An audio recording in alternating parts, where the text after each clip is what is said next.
글로벌 비트 시간입니다.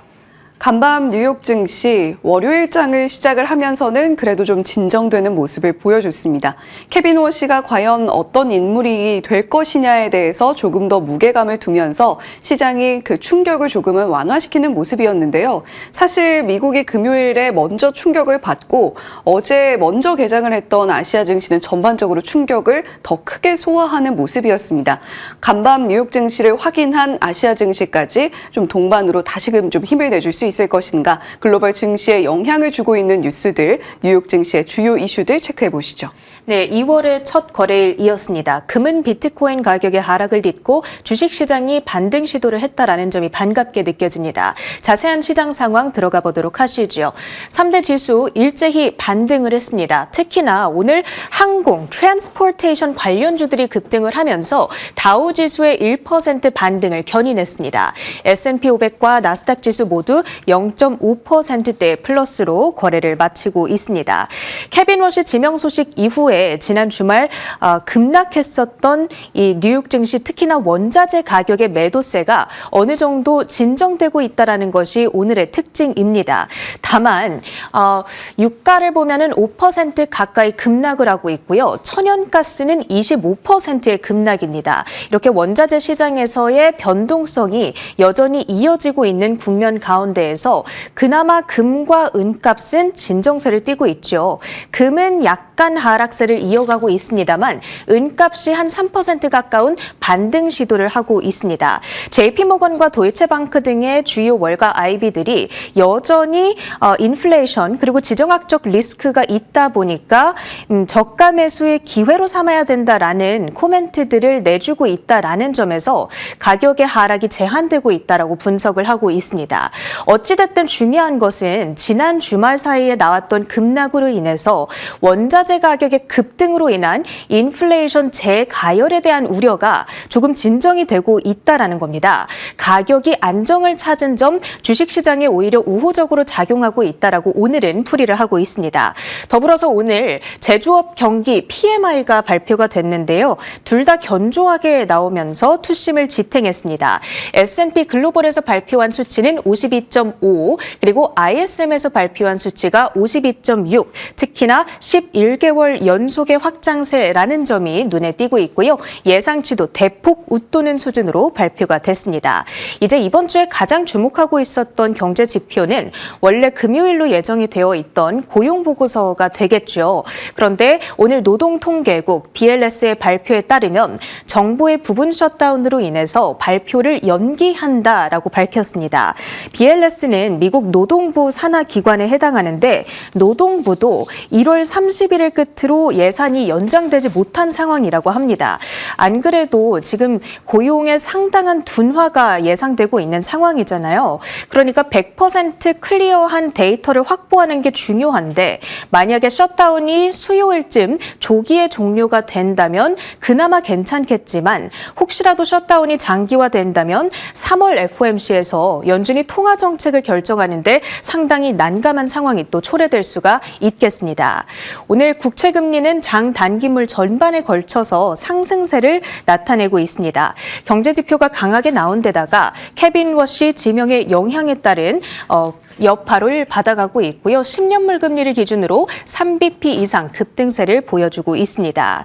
그리고 유가 급등의 이유, 이란 정부가 미국과 핵 협상에 나선다는 소식 때문이죠. 지정학적 리스크가 완화됐다라는 인식 속에서 유가가 급락세를 보여주고 있습니다. 지금 WTI 기준으로 62달러 선 정도를 지나가고 있고요. 미국과 인도는 무역 합의를 성사시켰다는 소식이 전해지기도 했죠. 미국은 인도산 관세를 18%로 인하하고요. 그리고 인도의 경우에는 러시아산 원유를 구매를 중단하고 미국산 에너지를 수입하는 방안을 추진하고 있습니다. 전일 우리 증시 급락의 표명적인 명분이 되었던 것은 케빈 워시의 연준 의장 지명 소식이었습니다. 그렇다면 지금 워시의 지명에 따라서 월가의 IB들은 어떤 영향을 예측하고 있을까? 이 부분이 궁금하실 것 같아서 일부 코멘트들을 정리해 왔습니다. 다음 화면을 열어보시면요. 먼저 모건 스탠리 의장 후보가 총 3명이 있었는데 햇섯, 리더, 원로 중 가장 덜 더비시한 인사라는 점은 사실이다라고 얘기를 했습니다. 이 코멘트들을 살펴보기에 앞서서 역대 연준 의장들이 지명부터 청문회까지 어느 정도의 기간이 걸렸는가 이 부분을 먼저 살펴보도록 하겠습니다.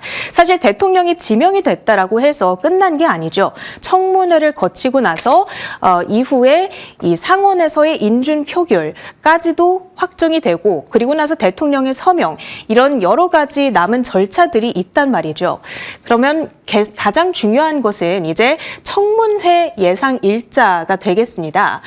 그린스펀과 버냉키, 옐런 그리고 파월 전 의장들이 이 대통령의 지명부터 청문회까지 걸렸던 기간들을 전부 다 정리를 해본 건데요. 짧게는 22일부터 올해는 49일 정도의 시간이 소요됐던 것으로 보여집니다. 그렇다면 평균적으로는 한 33일, 한 달 정도의 기간을 거쳐서 청문회가 시행이 된다라는 건데요. 그렇게 된다면 케빈 워시의 청문회 예상 일자는 2월 21일에서 길게는 3월 20일 정도까지 늦어질 수 있다라는 예상이고요. 평균 수치인 33일을 대입한다면 한 3월 4일쯤에 청문회가 진행이 되겠구나 이렇게 예상을 해볼 수가 있겠습니다. 폴리마켓에서 지금 베팅되고 있는 날짜를 확인해 보시면 2월 28일이 가장 높은 확률 93%대로 예상이 되고 있는 상황이거든요. 중요한 것은 2월 말에서 3월 초까지는 통화 정책에 대한 불확실성이 커지는 기간이 될 수 있겠구나라는 예상을 우리가 가져가 봐야 될 것 같습니다.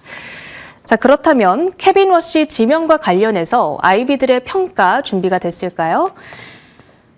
자, 모건 스탠리의 코멘트와 웰스파고의 코멘트, JP 모건 등의 코멘트를 통합해 보자면 지금 금융시장은 그의 매파적인 견해에 집중하는 경향이 있다라고 이야기를 하고 있습니다. 실제로 채권 시장의 수익률 곡선에서 단기물에 비해 장기물이 더 상승하는 베어 스티프닝이 관찰되고 있다라는 점이 그 점을 방증하고 있죠.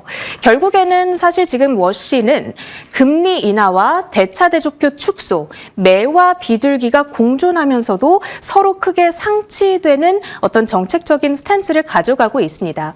그러다 보니까 사람들은 이것이 과연 현실성을 띠느냐 이 부분에 대해서 상당한 의심을 갖고 있는 거고요. 그러다 보니까 달러화와 장기금리가 함께 강세를 보이는 패턴이 지금 구간에서 나타나고 있는 겁니다.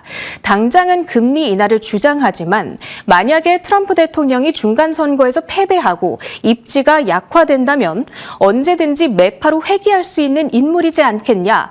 이 회의적인 우려감이 지금 시장에서 어느 정도 발목을 잡고 있는 하나의 요인으로 우리가 해석을 해봐야 되겠고요. 그리고 청문회가 진행이 될 2월 말 혹은 3월 초까지는 이러한 불확실성이 언제든 이 시장의 발목을 잡을 수 있다라는 정도로 해석을 해보시면 좋겠습니다. 히트맵을 열어서 전반적인 섹터와 종목들의 표정을 체킹해 보도록 하겠습니다. 일단 엔비디아의 낙폭 비교적 깊었습니다. 2.9%까지 마이너스권을 벌렸는데요. 이 월스트리트저널의 보도에 따르면 오픈 AI와의 투자 파트너십에 대한 불확실성이 불거지고 있습니다. 원래는 엔비디아가 오픈 AI에 1,000억 달러 가량을 투자하려던 계획이 있었죠. 그런데 이것이 교착 상태에 빠졌다라는 소식이고요. 엔비디아의 경영진 일부가 회의적인 입장을 표명한 것으로 전해지고 있습니다. 다음으로 오라클입니다. AI 인프라 확대를 위해서 최대 500억 달러를 조달한다는 계획이 전해졌습니다. 발표 이후에 사실 장중에는 3%대까지 급등세를 보이기도 했지만 이를 전부 다 반납하면서 결국에는 2.6% 아쉬운 하락세로 거래를 마치고 있고요. 또 TD 코엔에 따르면 현금 흐름의 압박을 완화시키기 위해서 인력 감축을 검토할 가능성이 있다. 이런 보도 등이 전해지기도 했습니다. 애플의 급등세가 눈에 띄고 있죠. 4%나 점프를 하고 있습니다. 지난주에 발표했던 호실적, 특히나 850억 달러의 아이폰 매출 기록에 대한 긍정적인 평가 등이 이어지고 있습니다. 이제 이번 주에는 아마존과 알파벳의 실적을 대기하고 있는 가운데에서 양사의 주가 1.7% 안팎의 플러스권 흐름을 나타냈습니다. 오늘 마감 후에는 팔란티어의 실적을 대기하고 있죠. 이를 앞두고 1%의 플러스권인데 잠시 후에 자세한 실적 수치를 저희가 리뷰해 드리도록 하겠습니다. 테슬라의 하락세도 눈에 띄죠. 웨이모가 1,100억 달러의 기업 가치로 160억 달러 규모의 자금 조달을 검토 중이다. 블룸버그의 보도를 통해서 전해졌습니다. 이 소식은 현재 테슬라의 밸류에이션, 기업 가치에 대한 우려를 낳았고요. EV 관련 종목 전반에 동반 조정이 나타났던 하루였습니다. 디즈니가 장전에 실적 발표를 했습니다. 테마파크 그리고 크루즈선 사업 부문이 호조를 나타내면서 사실 실적 수치는 견조하게 나왔습니다. 문제는 지금 이 분기의 가이던스였는데 미국을 방문하고 있는 외국인 방문객 수가 감소하고 있는 추세가 확인이 되고 있습니다. 트럼프 대통령의 배타적인 외국에 대한 정책들 그리고 이민 단속 요원들의 폭력성 이런 동영상들이 전 세계적으로 확보가 되다 보니까 미국에 대한 방문을 꺼리고 있는 것으로 분석이 되고 있고요. 그러다 보니까 수익성의 핵심인 테마파크 성장에 제동이 걸릴 수 있을 것이다. 이런 우려들이 나오고 있는 겁니다. 그러면서 디즈니의 주가는 장 막판까지 낙폭을 확대하면서 7%대의 마이너스로 거래를 마치고 있습니다. 그 밖에는 오늘 그래도 엔비디아를 제외한 여러 반도체 관련주들이 급등세로 표정을 마무리 짓고 있다는 점은 긍정적으로 포착이 되고요. 그 밖에 특징 섹터들입니다. 히토류 관련주들 일제히 상승세를 연출했습니다. 트럼프 대통령이 핵심 광물에 대한 전략적 비축을 검토 중이다. 이런 보도가 전해졌습니다. 이번 대규모 계획은 프로젝트 볼트로 불리게 되는데 이 볼트라는 영단어는 금고라는 의미를 가지고 있죠. 꽤 직관적인 프로젝트 명이라고 볼 수가 있겠습니다. 작년 미중 무역 갈등에서 중국이 핵심 광물에 대한 수출 통제를 지렛대로 사용을 했었고 미국에 공급 충격을 준 바가 있었죠. 앞으로 이러한 중국 리스크를 최대한 배제시키기 위해서 이러한 정책을 추진하고 있는 것으로 풀이가 되고 있습니다. MP 머티리얼즈라든지 USA 레어 어스, 크리티컬 메털스 등의 대표적인 히토류 종목들이 많게는 10%대의 급등으로 진행이 됐습니다. 그리고 암호화폐 관련주들의 경우에는 비트코인 급락의 여파를 받아가면서 일제히 약세를 그렸습니다. 로빈후드 10% 이상의 낙폭을 그렸고요. 스트래티지, 마라홀딩스, 코인베이스 등등의 종목들 다 함께 마이너스권에서 거래를 마쳤습니다. 시황이었습니다.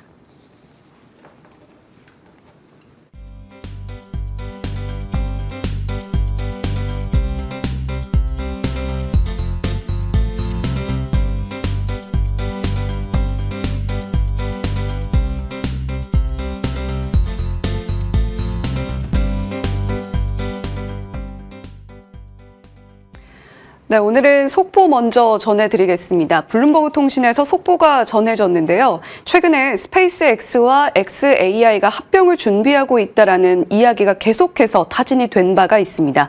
지금 스페이스X와 xAI가 합병을 결정했다라는 소식이 들려오고 있는데요. 기업 가치는 1조 2,500억 달러로 평가되었다라는 소식까지 함께 전해지고 있습니다. 다시 한번 말씀드립니다. 스페이스X와 xAI의 합병이 결정되면서 기업 가치가 1조 2,500억 달러로 평가됐다는 블룸버그 통신의 속보 먼저 전해드립니다.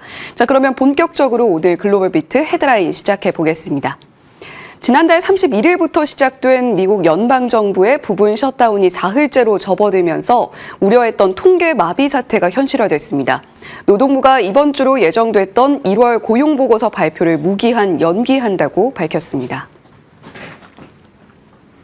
현지 시간 2일 BLS는 정부 셧다운 여파로 오는 6일로 예정됐던 1월 비농업 고용지표와 실업률 발표를 연기한다고 공식 발표했습니다. 내일로 예정됐던 구인이직 보고서 역시 줄줄이 뒤로 밀렸습니다.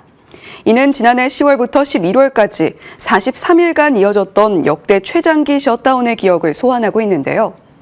지난 가을 셧다운 당시에는 고용과 물가 지표가 한 달 넘게 지연되며 연준의 금리 결정에 큰 혼선을 줬습니다. 당시 셧다운은 항공 대란과 식비 지원 중단 등 민생 전반에 막대한 피해를 입힌 뒤에야 극적으로 타결된 바 있습니다. 다행히 이번에는 하원 공화당을 이끄는 마이크 존슨 의장이 늦어도 3일까지는 예산안을 처리하겠다며 조기 해결 의지를 보이고 있는데요. 상원이 이미 예산안을 통과시킨 상태라 하원 표결만 이루어지면 셧다운은 반짝 사태로 끝날 가능성이 큽니다. 다만 차기 연준 의장 지명과 맞물려 시장은 이번 지표 공백으로 인해 당분간 안개 속 장세를 피하기 어려워 보입니다. 한편 트럼프 행정부는 중국의 자원 무기화에 대응해 120억 달러 규모의 핵심 광물 비축 프로젝트, 이른바 프로젝트 볼트를 출범했습니다. 이와 동시에 에너지부는 차세대 원자로에 대한 환경심사 면제 규정을 전격 도입하며 에너지 안보를 위한 속도전에 나서고 있습니다. 트럼프 대통령은 현지 시간 2일 120억 달러, 우리 돈 약 17조 4천억 원 규모의 핵심 광물 비축 계획인 프로젝트 볼트를 공식 출범했습니다. 이 프로젝트는 미 수출입은행의 100억 달러 대출과 민간 자본 16억 7천만 달러를 결합해 운영되는데요. 비축 대상은 아이폰과 전기차 배터리, 제트 엔진 등의 필수적인 갈륨과 코발트, 히토류 등입니다. GM과 보잉, 구글 등 10여 개 주요 기업이 참여하며 정부가 광물을 미리 사두어 가격 변동성과 공급 중단 사태로부터 국내 산업을 보호하는 민간판 전략 비축유 역할을 하게 됩니다. 에너지 인프라 구축을 위한 규제 장벽도 대폭 낮아집니다. 미 에너지부는 현지 시간 2일부터 소형 모듈 원자로, SMR과 4세대 원자로 등 첨단 원자로 프로젝트에 대해 환경 심사 절차를 간소화하는 범주적 제외 규정을 즉시 시행한다고 밝혔는데요. 이는 AI 데이터 센터 가동 등에 필요한 막대한 전력을 적기에 공급하기 위한 조치로 에너지부는 다음 달 4일까지 의견 수렴을 거쳐 정책을 최종 확정할 계획입니다. 오라클이 AI 인프라 구축을 위해 최대 500억 달러, 우리 돈 약 73조 원에 달하는 천문학적인 자금 조달 계획을 발표했습니다. 엔비디아와 오픈 AI 등 몰려드는 빅테크 고객들의 수요를 잡기 위한 승부수인데 월가에서는 기대와 우려가 동시에 교차하고 있습니다. 오라클은 현지 시간 1일 2026년 한 해 동안 450억에서 500억 달러 규모의 자금을 조달하겠다고 공식 발표했습니다. 조달된 자금은 AMD와 메타, 엔비디아, 그리고 오픈 AI와 XAI 등 이미 줄을 서 있는 주요 고객사들의 클라우드 인프라 용량을 확대하는 데 집중 투입될 예정인데요. 가장 눈에 띄는 대목은 자본의 건전성을 유지하기 위한 전략적 조달 방식입니다.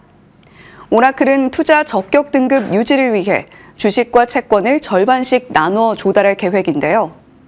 주식시장을 활용해 최대 200억 달러 규모의 시장가 수시 발행, ATM 프로그램과 의무 전환 우선주를 통해 자금을 마련하고 메타 이후 미 투자 증급 채권 시장에서 최대 규모인 250억 달러 규모의 회사채 발행도 추진합니다. 국제 신용평가사 피치는 오라클에 대해 트리플 B 등급과 안정적 전망을 유지했습니다.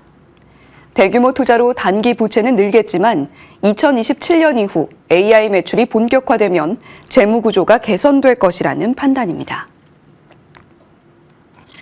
가상자산 시장의 하락세가 깊어지면서 대규모 자산을 보유한 기업들의 공격적 매수 전략이 위기에 직면했습니다.